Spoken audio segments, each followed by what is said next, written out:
part of our defense, the immune system. So the immunodeficiency means that this virus will weaken or will destroy the cells that defend us from virus infection.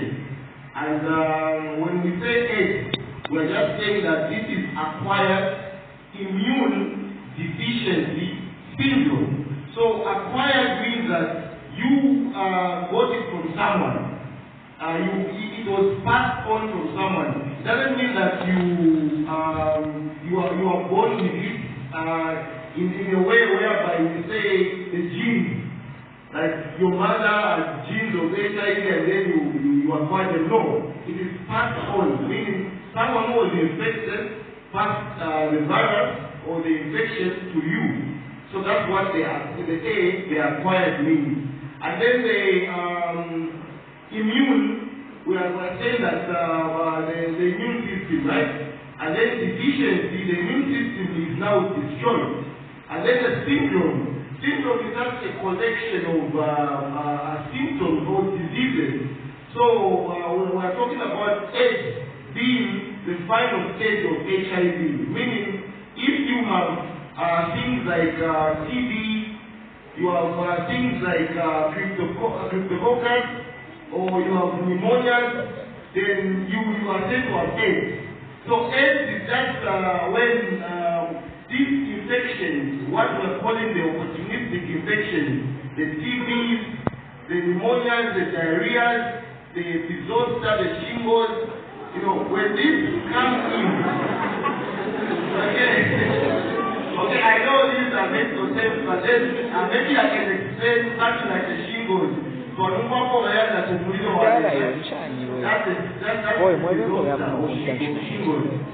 the epizosta. So these infections only come in when the immune system is down.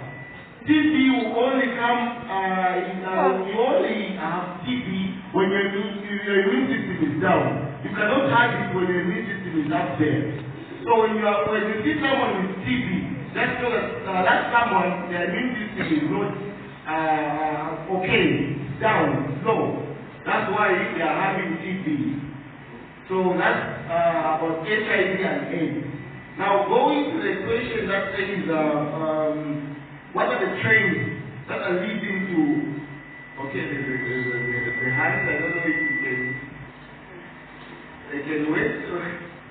Alright, so I think we'll definitely come to a set of questions, isn't it? So let's hang on to that thought, don't let it flow, but instead let's hang on to that, we'll definitely come to a set of questions where we'll combine whatever that was discussed from the word go, and then put it there. So let's just hang on to that. Just ensure that the question that you are posing, you name who is going to direct, isn't it? Like you think about some member that were left there.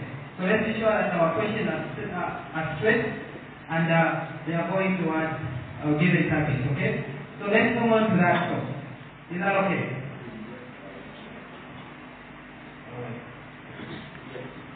So now I think you have understood what HIV and AIDS is, right? Yes. So now we are going to the traits that are leading to this infection, which are calling HIV infection. So from my own expertise, I can say that peer pressure is in the middle of this.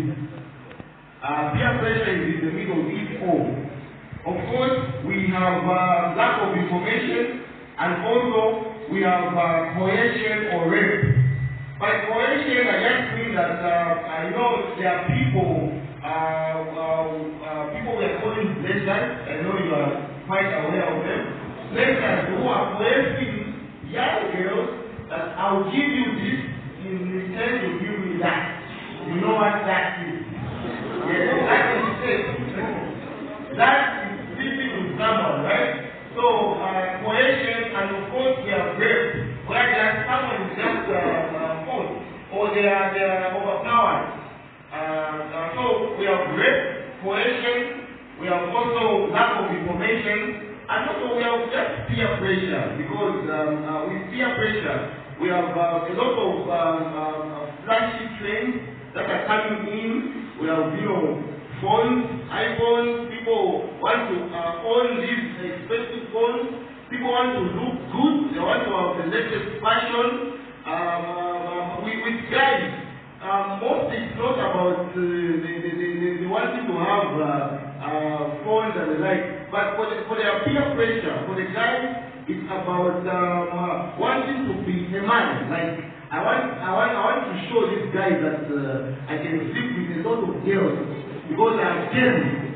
I have that game in me. So for the guys, it's not about game. But unfortunately for the ladies, it's all about trading, the trading stuff, the phone, the fashion that has come in. They want to have that. We recently just saw on social media where girls or ladies would go to Dubai just to, they will have a lot of things done to them just to get that money, just to get, that car they want.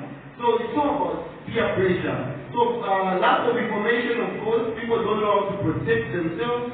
People don't know how to protect themselves from these infections, HIV and STI, to be precise. And then for like I said, for fashion and trendy stuff, they just want to have those so that they can also look nice. They can also be acknowledged that I think that's what I can say. Thank you. And now, certain elements, certain factors are leading towards the trend, isn't it? And indeed, among them we have mentioned on fashion, what is trending. We really want to own these things. We really want to have a phone.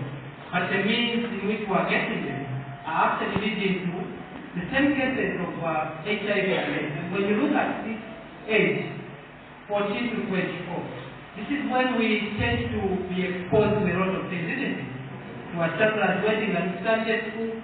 Now we go to the class. Now we find ourselves in a very big dilemma where we want to own these things. And indeed, it's leading to such. And our church, okay? Amen. The church is not immune to such infections. Amen. Yes, so we really need to be very much alert. And indeed, I will allow something that to really now explain to us how best can we prevent that. But before we go to that, I will allow Dale to really answer us in this question, the question that we have for him, in which when you look at the number of youths that are abandoning in church, in not even really committing to the things of God, they've actually withdrawn from church, and we think what has been, the say has been, it's no longer cool being in church, isn't it? Isn't it cool? Is it cool to be in church? It is, right? Amen. It's good that you are in church and you are answering that it's cool. But the number of youth think that it's not cool to be in church, and in most instances they feel or think that church is for others. Those people that are married and really want to be married in church, isn't it? But for us or youth that are out there, they find it to be not so much cool. What kind of encouragement can you give? For him who is in here and is having the second thought of really committing to the things of God. And indeed the youth that is outside, maybe drinking and indulging in all vices that would shorten his or her life from committing to the things of God.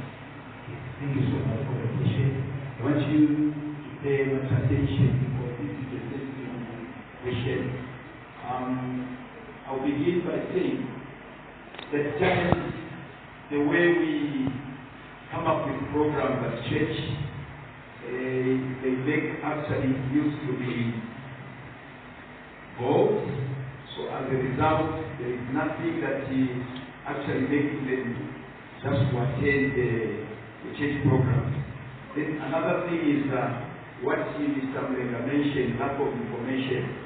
Because if we discover that it is a church where we are going to get information about our life, I want to assure you that we'll be committed to the actual church program. Somebody actually talked about the meaning of the abbreviation Bible, information about the future. Just when I began I mentioned that there are some things that I regret when I look back to my history, because I didn't have enough information. And same applies to you. You'll be discouraged, you stop coming to church because you lack information. Believe you me, if you want to have a bright future, you need to be committed to the things of God. Because what will happen is, there are so many people we can look at, even when they finished the school, went to the college,